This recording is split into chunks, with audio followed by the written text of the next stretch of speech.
here's the mounting plate.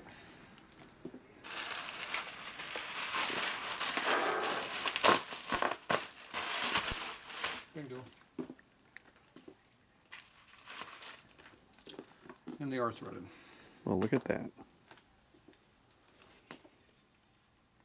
Yeah, look how little rust is on this stuff. This bike was still got all the original Parker in on it. Yeah. The only rust is right here. It's crazy. Yeah. Amazing. That was a really nice bike they took apart. Bastards. Yeah. It's a nice plate. Too bad it's not a 65 plate. That's the problem with it. So these look just like the earlier bike plate, except the slot is not made to fit the early tranny. It's too big. It's too big. Oh. So it doesn't do anything. It just lightens it. So it's really crappy how it's made. Look how not even. I've never seen one that far off before. Look how far off it is. It's ridiculous. But yeah, because the earlier transmission with a floating tranny, it had to be adjustable, so these were really tight against these guides. Oh yeah. These are actually a guide, but on 65 they rattle. They're looser.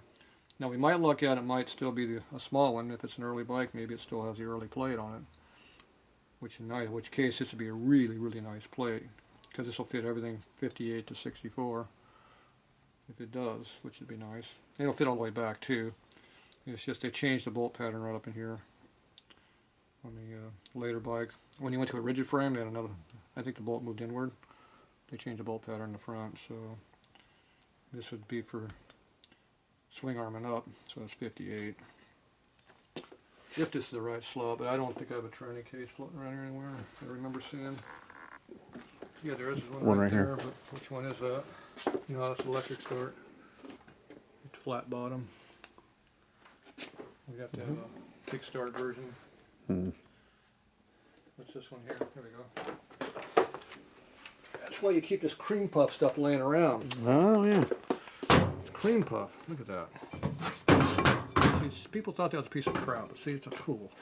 It's how you see if your 65 parts fit. Your 64 here. That's what it does. And it does. Looks like it fits tight. So that was a double lockout. Look at that. Yeah. See, I've bought these before and they're loose as a goose. They look good, but they're not. So this will actually work on a 58 on back. And if you put the other hole in there, it'll fit my rigid frame. Yeah. Fit a real bike. So that's pretty damn nice. Fancy. But see, if I didn't have this nice cream puff case there, I would not know that. So. Right. Jeez.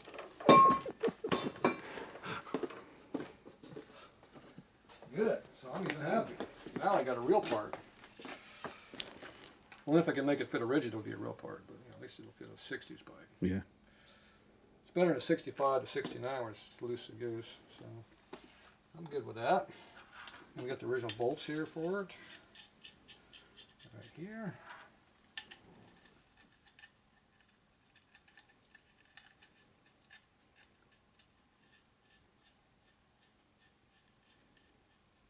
And these two go in the back. Because I know the back of the frame is fine thread. So you got original bolts, original tranny plate, and it is very low, very nice condition. I still don't know where that goes yet. Still don't know. Now this here is for your your early adjuster. And so the holes are still there for the adjuster. Yeah. Which is good. We just don't use this breather line that's on the hand here. Chain over. It's a chain over line. Still. I didn't win very much in that auction because all the money was spent on that. Yeah. And those. Whatever I paid for that, I got a good deal. Yeah. So I'm happy with that. Throwout brand's really nice. It's like brand new too. Mm-hmm. Overall, that whole purchase was not too bad. Every now you get a good purchase. In other words, you just get Sportster crap. So. Garbage. All right, just for that.